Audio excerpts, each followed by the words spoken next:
Alors, vous avez pris des résolutions pour la nouvelle année qui arrive? Là, c'est le moment des bilans. On voit ce qui a bien fonctionné cette année, ce qui a moins bien fonctionné.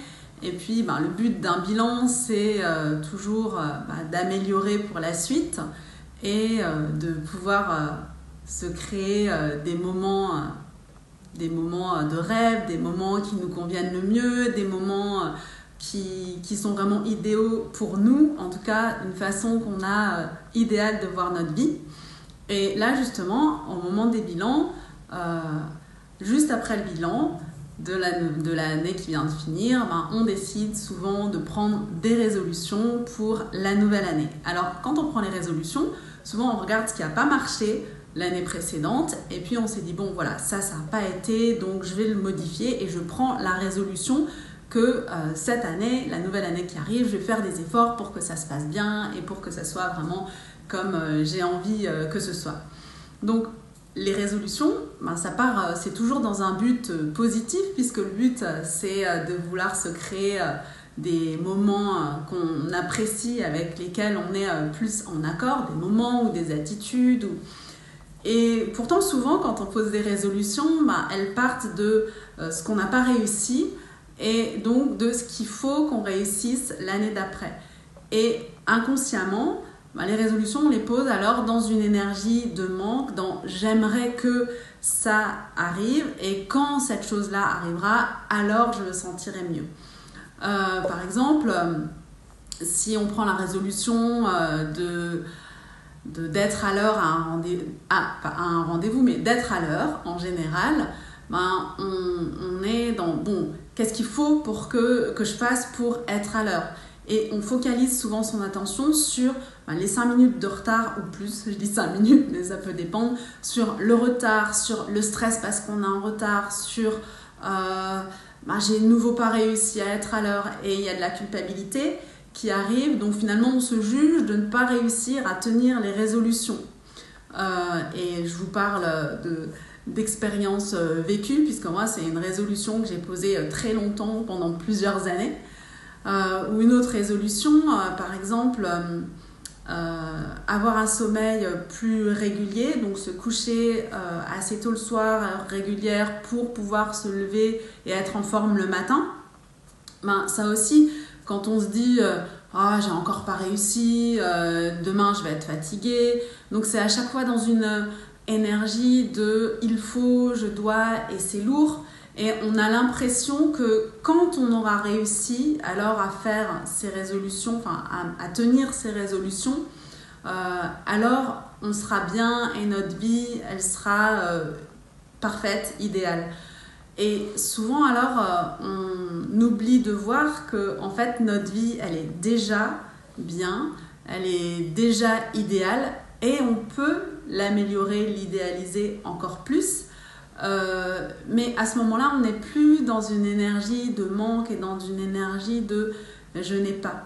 Donc pareil pour si on décide d'entretenir son corps, par exemple, de faire une activité physique régulière, que ce soit du sport assez intensif en salle, mais ça peut aussi être sortir marcher régulièrement, ça peut être aussi faire de la danse par exemple, intuitive ou en cours, ou alors ça peut être aussi des activités plus pour qui nourrissent l'esprit, comme par exemple de l'art. Alors c'est aussi dans la matière, puisque dessiner par exemple, ou peindre, ou faire de la couture, où il y a plein de choses qui nous font aussi du bien en même temps au corps et en même temps à notre esprit. Et tout ça en fait, on peut soit le poser comme des résolutions et à ce moment-là, c'est plus lourd parce qu'on est comme dans un objectif à atteindre. Donc il y a cette idée de performance et de manque tant que j'ai pas atteint l'objectif. Moi, cette année, j'ai plutôt choisi de le poser pas comme des résolutions, mais comme des expériences de vie amusantes, comme un jeu en fait que j'aurais envie d'expérimenter, Alors, ce que j'ai envie d'expérimenter cette année, en tout cas au moment où je vous parle, c'est la non-résistance. De ne pas être en résistance avec mes petites contrariétés, ou mes grosses d'ailleurs. C'est quand il y a quelque chose qui arrive, par exemple, si on reprend l'idée du sommeil, si je ne me suis pas couchée aussitôt que ce que j'avais voulu, que ce que j'avais prévu, ne pas être en résistance avec voilà, j'ai encore pas réussi et maintenant il est tard et je vais être fatiguée demain, mais plutôt me dire ok, il est l'heure à laquelle je me couche, on va bien voir ce qui se passe demain, on va voir comment je me sens et puis ne pas avoir d'attente et voir un petit peu comment tout ça se déroule et le voir plus comme un jeu et après faire le bilan. Bon, alors quand finalement je me couche plutôt avec un certain nombre de sommeils, qu'est-ce qui se passe? Est-ce que je me sens mieux effectivement? Est-ce qu'il n'y a pas de différence? Est-ce que je me sens au contraire trop fatiguée parce que j'ai trop dormi? Bon, ce qui n'arrive pas, mais on ne sait jamais. Donc c'est vraiment le voir comme des expériences, comme un jeu et puis et voir comment ça se passe. Donc là, la non-résistance, c'est voir qu'est-ce qui se passe quand je suis en non-résistance avec mes pensées par exemple, avec une activité physique ou par exemple avec la relation avec quelqu'un, je ne sais pas, quelqu'un qu'on a envie de voir mais qui parfois nous agace. Est-ce que je suis toujours en train de voir ce qui m'agace chez cette personne ou bien est-ce que je me dis ok, cette personne est comme ça et puis je laisse passer et on va voir et puis faire le bilan après de comment on se sent.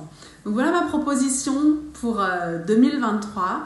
Plutôt que de poser des résolutions, ce serait plutôt de tenter des expériences sous une forme de jeu, de tenter des expériences amusantes. Donc en tout cas c'est ce que je vais faire. Je vous dirai tout au long de l'année ce qu'il en est et comment je vis ces expériences-là. Et je vous invite à faire pareil et puis à me dire comment vous le vivez, qu'est-ce que vous posez vous comme expérience de jeu et puis de voir ce que ça donne au quotidien tout au long de l'année et sans se culpabiliser quand on n'arrive pas à tenir la résolution. Voilà, je vous souhaite une bonne fin d'année 2022 et puis une belle entrée dans la nouvelle année. Je vous embrasse, à tout bientôt.